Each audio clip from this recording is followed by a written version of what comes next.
ወዳጆቼ በሰይጣን ተይዘው ከጠፉ ሰዎች በላይ በክፉ ምክር ህልማቸው የጨነገፈባቸው ሰዎች ብዙ ናቸው።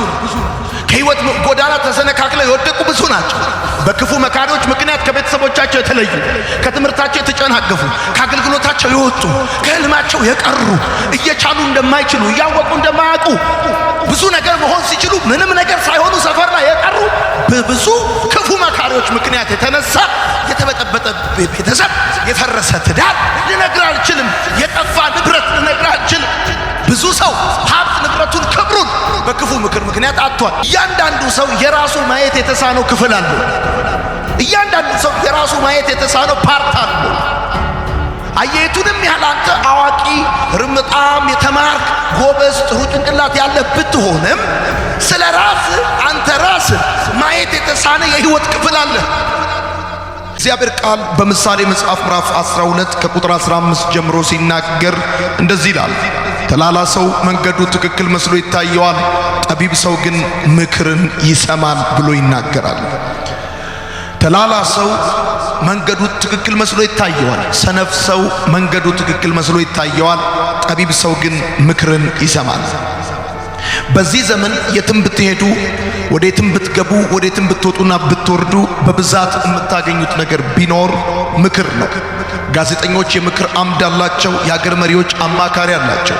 በአሁን ሰዓት በጣም ርካሽ ነገር ቢኖር የትም የሚገኝ ነገር ቢኖር ምክር ነው። ምክር የብዙ ሰዎችን ህይወት አበላሽቷል። የብዙ ሰዎችን ህይወትም አቃንቷል። ምክር ብዙ ህልሞችን አጨናቅፏል። እንደዚሁም ደግሞ የብዙ ሰዎች ህልም እውን እንዲሆን አድርጓል። ምክር አዳኝም ገዳይም የሆነ ነገር እንደሆነ እንድታውቁ ፈልጋለሁ። የተንኮለኛ ሰው ምክር ክፉ ወጥመድ እንደሆነ፣ ደግሞ መልካም ምክር ጋሻ እንደሆነ የእግዚአብሔር ቃል ይናገራል። ወዳጆቼ ያላገቡ የትዳር አማካሪዎች፣ አስተምረው የማያውቁ አስተማሪዎች፣ እንደዚሁም ደግሞ አገልግለው የማያውቁ የአገልግሎት መካሪዎች፣ መርተው የማያውቁ የመሪነት አስተማሪዎች በጣም ብዙ ናቸው። ምክርን በተመለከተ ይሄ ትውልድ ይሄ ዘመን ብዙ ሰዎች ስለ ምክር ያላቸው አመለካከት የተንሻፈፈ የተዛባ እንደሆነ ይሰማኛል። በምክር ከምንጠቀም ሰዎች ይልቅ በምክር የምንጎዳ ሰዎች ብዙ ነን። ይሄ ደግሞ ምክንያቱ ምንድነው? ምክር ምን ማለት እንደሆነ በሚገባ ካለማወቅ ወይንም ደግሞ ስለ ምክር የተሳሳተ ግንዛቤ ከመያዝ የተነሳ ብዙዎቻችን ህልማችን እንዲጨናገፍ ካሰብንበት ሳንደርስ እንድንደናቀፍ ምክንያት እንደሆነ ይሰማኛል። ምክርን በተመለከተ ብዙ ሰዎች አጋጥመውኛል። ከነዚህ መካከል ምከረኝ ብለው መክረው የሚሄዱ ሰዎች አጋጥመውኛል። አንዳንድ ሰዎች ምከረኝ ብለው ይመጡና መክረው ይሄዳሉ። ሌሎች ሰዎች ደግሞ ከናካቴው ምክር የሚባል ነገር መስማት የማይወዱ ሲመከሩ የተገረፉ ያህል የሚሰማቸው በጣም ብዙ ሰዎች አሉ። መካሪዎቻቸውን እንደ ጠላት የሚቆጥሩ እንደ ክፉ የሚቆጥሩ ተው ተይ ብሎ የሚላቸውን ሰው እንደ ምቀኛ እንደ ክፉ እንደ ተንኮለኛ የሚቆጥሩ ሰዎችን አጋጥሞኛል። አንዳንድ ሰዎች ደግሞ አንዳንድ ወጣቶች ለይስሙላ ያህል ብቻ በማስመሰል ምክርን የሚሰሙ ሰው ወጣቶችም አሉ። ሌሎች ደግሞ አሉ መስማት የሚፈልጉትን ብቻ መርጠው የሚሰሙ ብዙ ነገር ከኤ እስከ ዜድ ተነግሯቸው ሲያበቁ ከዛ ውስጥ ግን ትንሽ የተወሰነውን ብቻ ከነሱ የልብ ሐሳብና ፍላጎት ጋር የሚስማማውን ብቻ የሚሰሙ ሰዎች አጋጥሞኛል። ሌሎች ደግሞ የተነገራቸው ምክር ሳይሆን ያኛው ምክር ገልብጠው አንሻፈው ደግሞ የሚሰሙ ሰዎችም አጋጥሞኛል። ስለዚህ እናንተ ከየትኛው ወገን እንደሆናችሁ ባላውቅም ነገር ግን የሆነኛው ቦታ እንደምትሆኑ አስባለሁ። በዚህ ውስጥ ያላችሁ ወዳጆቼ ምክር የሚባለውን ነገር ፈጽሞ በህይወታችሁ ልትጠሉት እንደማይገባ ላሳስባችሁ እወዳለሁ። እንዲህ ብላችሁ ጻፉ። ምክር አዳኝም ገዳይም ሊሆን ይችላል።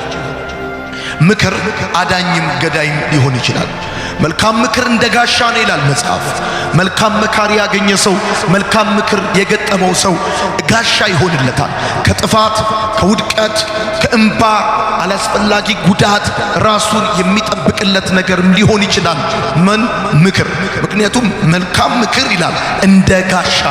አያችሁ ጋሻ ከጥቃት ራሳችሁን የምትከላከሉበት እንደሆነ ወዳጆቼ፣ ወጣቶች የሆናችሁ ካላስፈላጊ ዋጋ መክፈል፣ ስብራት፣ ሐዘን፣ መውደቅ እና ጊዜውን ካልጠበቀ ሞት መትረፍ ከፈለጋችሁ በህይወታችሁ በጣም መሳኙ ነገር ቢኖር ምክር እንደሆነ አስባለሁ። እንደዚሁም ደግሞ ክፉ ምክር እንደ ወጥመድ ነው ብሎ ይናገራል። አያችሁ፣ በክፉ ምክር ተይዘው የቀሩ ህልማቸው የተጨናገፈባቸው በብዙ የህይወት መንገድ ምስቅልቅል ውስጥ የገቡ በጣም ብዙ ሰዎች አሉ። የሆኑ ሰዎች በምክር ሲያልፍላቸው፣ ሌሎች ደግሞ በምክር አልፎባቸዋል። የሆኑ ሰዎች በምክር ድል ሲያደርጉ፣ ሌሎች ደግሞ በምክር ምክንያት ተሸንፈዋል።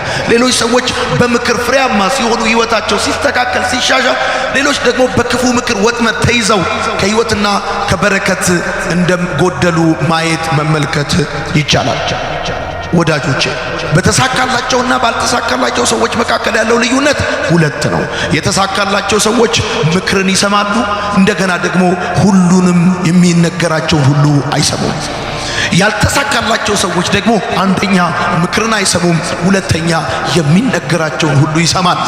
በእነዚህ በሁለት ለማኞች መካከል ያለው ልዩነት ገንዘብ አይደለም። ሁለቱም ለማኞች ናቸው። ሁለቱም ከሰው እጅ የሚጠብቁ ናቸው። ታዲያ እነዚህ ሁለት ሰዎች ምን እንዳደረጋቸው ሲባል አንደኛው አለመስማቱ ሲሆን ሁለተኛው ደግሞ ሁሉንም ነገር መስማቱ ሁለቱንም አንድ አይነት አድርጓቸዋል። ወዳጆቼ፣ ምክርንም አለመስማት ምክርንም ሁሉ መስማት ሁለቱም አደጋ በህይወታችሁ ሊያመጣ እንደሚችል ማወቅ መቻል አለባችሁ። የተሳካላቸው ሰዎች ምክርን የሚሰሙ ናቸው። እንደዚሁም ደግሞ በሁለተኛ ደረጃ የተነገራቸውን ሁሉ ግን የማይሰሙ ናቸው። ያልተሳካላቸው ሰዎች የወደቁ ህልማቸው፣ ሐሳባቸው ሁሉ የተዘበራረቀባቸው ሰዎች ደግሞ አንደኛ ምክርን አይሰሙም፣ ሁለተኛ ደግሞ በተቃራኒው የሁሉንም ሰው ምክር ደግሞ ይሰማዋል። መንገድ ላይ፣ ካፌ ውስጥ፣ አውቶቡስ ውስጥ፣ የተለያየ ቦታ ላይ ያገኛቸውን ሰው ሁሉ የሚሰሙ መርጠው የማይሰሙ በጣም ብዙ ሰዎች አሉ።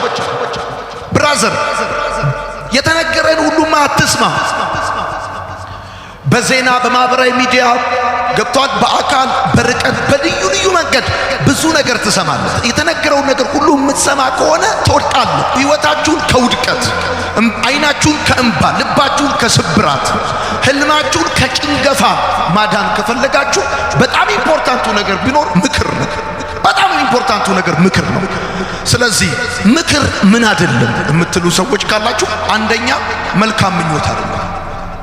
አንድ ሰው ይመክርሃል ማለት ወይም ደግሞ ስለ ምክር ሊኖርህ የሚገባው ግንዛቤ ሰው ሲመክርህ መልካም ምኞቱን እየገለጠልህ አይደለም። እንዲሆንልህ አዲሱ ዓመት የሰላም የጤና የብልጽግና እንዲሆን እመኝልሃለሁ እያለህ አይደለም። አያችሁ፣ ብዙ ጊዜ እኛ የምንሳሳተው ነገር ምንድነው? ስለ ምክር ያለን ግንዛቤ የተሳሳተ ስለሆነ እኛን ምክርን በተመለከተ ወይም ደግሞ ሊመክሩን የተቀመጡ ሰዎችን በተመለከተ ስንነጋገር ሰዎቹ መልካም ምኞታቸውን እንዲገልጹልህ ኤክስፔክት እንዳታረግ። ምክር መልካም ምኞት አይደለም። ሁለተኛ፣ ምክር አስተያየት አይደለም።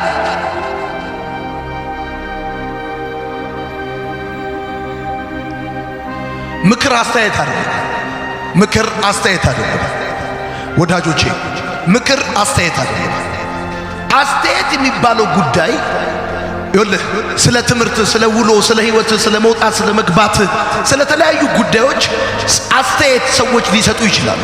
አስተያየት ይሰጠዋል ማለት ግን በአስተያየትና በምክር መካከል ያለው ልዩነት ምንድነው?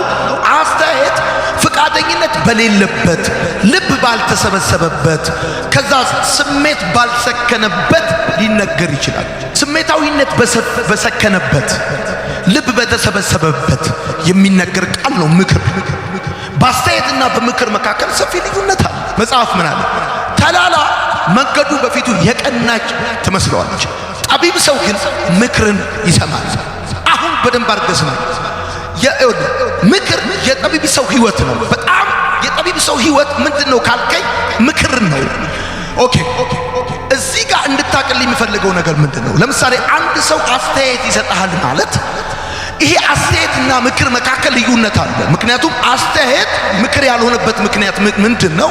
ፍቃደኝነት በሌለበት ሊነገር ይችላል አስተያየት። ሲቀጥል ልብ ባልተሰበሰበበት፣ ስሜት ባልሰከነበት ሊነገር ይችላል ምን? አስተያየት። አሁን የብዙዎቻችን ችግር ምንድነው? ምክር የምንሰማ እንመስላለን፣ ነገር ግን ፍቃደኝነት የለንም። የብዙዎቻችን ችግር ልባችን ባልተሰበሰበበት ሁኔታ ነው ምክር እምንሰማ እምንመስለው።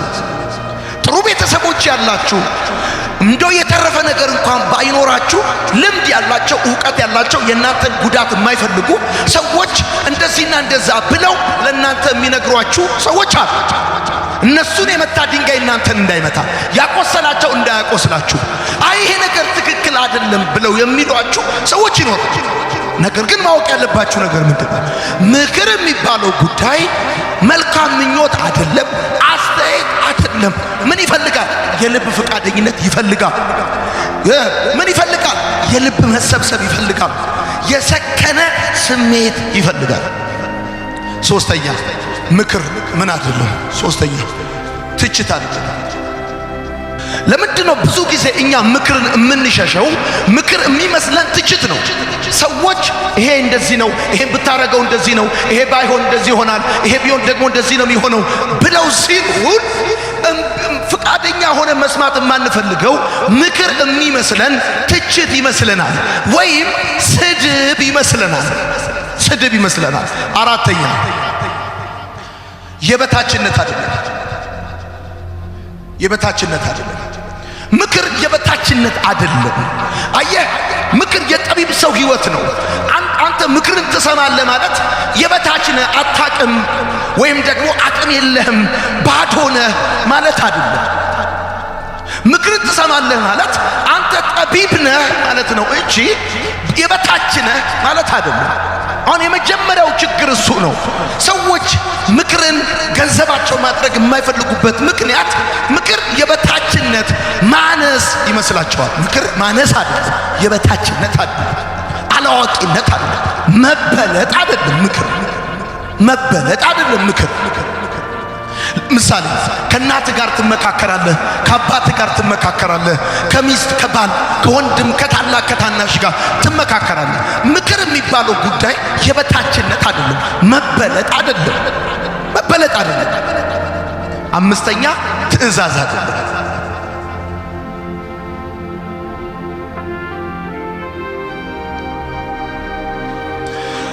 ለዚህ ነው ብዙዎቻችን ምክር የሚባለው ነገር የማንፈልግበት ምክንያት ምንድነው? አንደኛው ብዬ የማምነው እኔ ትእዛዝ ስለሚመስለን ነው። ስድስተኛ ፍርድ አይደለም። ምክር ፍርድ አይደለም። ፍርድ አይደለም ምክር። ሰባተኛ በልብ ውስጥ ለተመኘኸው ወይም አስቀድመ ለወሰንከው ነገር የሚሰጥ ማረጋገጫ አይደለም። አየህ፣ አሁን የብዙዎቻችን ችግር ምንድነው? ምክር የሚመስለን ነገር በልባችን ውስጥ አስቀድመን ለወሰንነው ነገር ሰዎች ማረጋገጫ እንዲሰጡን እንፈልጋለን። ምክር የሚባለው ነገር በልብ ውስጥ ለተመኘኸው ወይም አስቀድመ ለወሰንከው ነገር የሚሰጥ ሰርቲፊኬት አይደለም።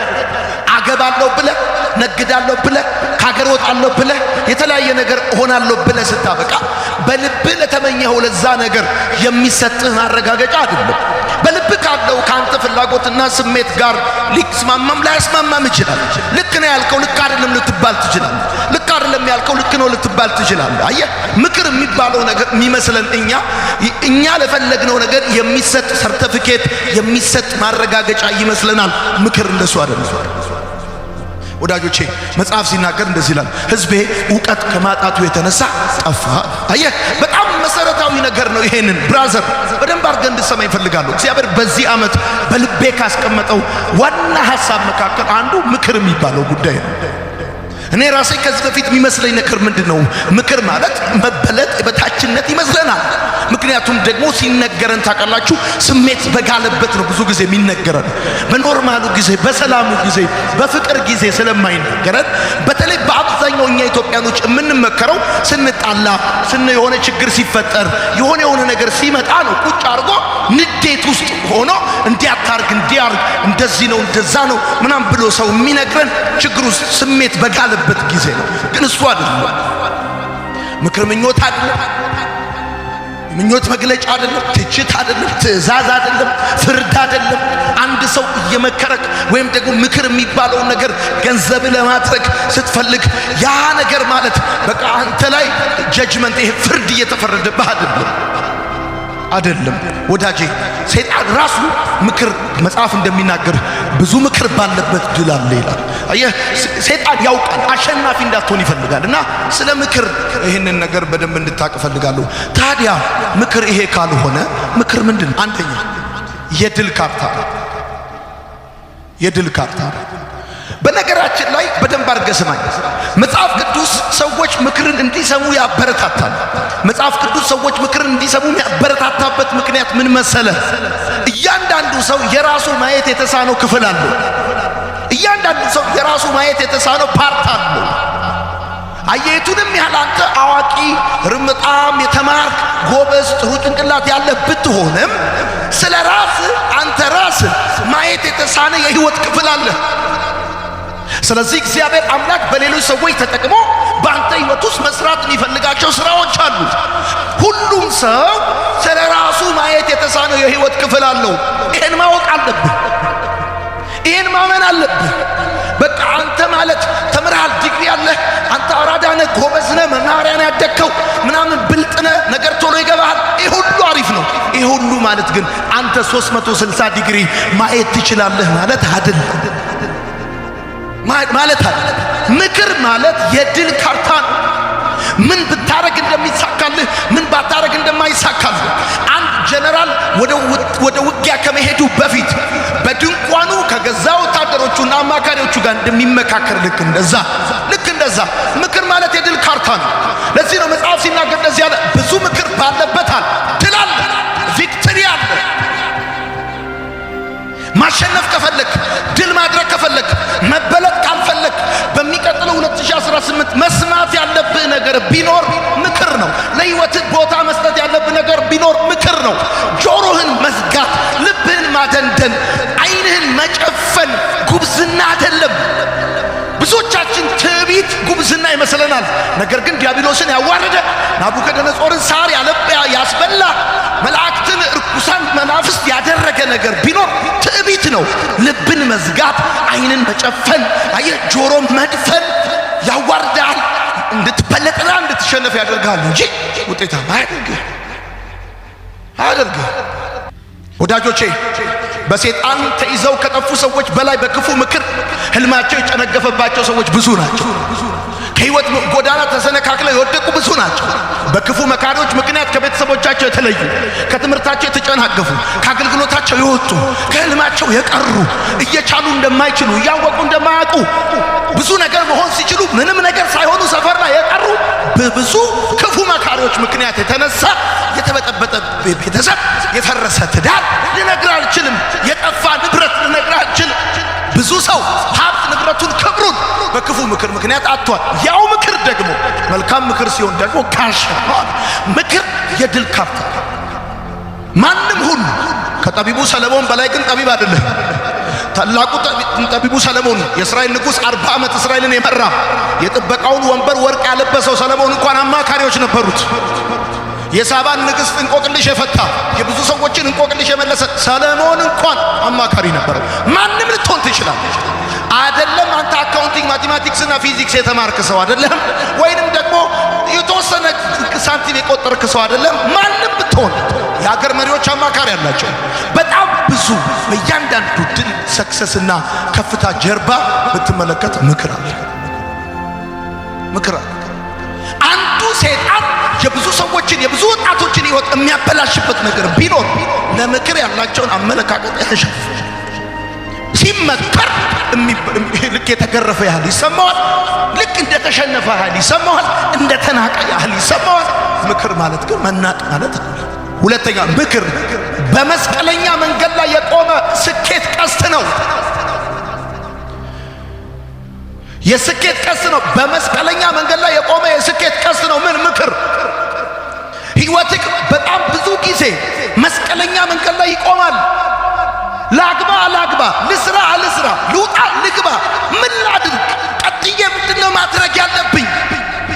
ህይወት እንዴት ነው መቀጠል ያለበት? ህይወት እንዴት ነው መሆን ያለበት? ይሄንን በተመለከተ በደም ስማኝ። መስቀለኛ መንገድ ላይ ስትቆም ምክር ማለት የስኬት አቅጣጫ ጠቋሚ ቀስት ነው።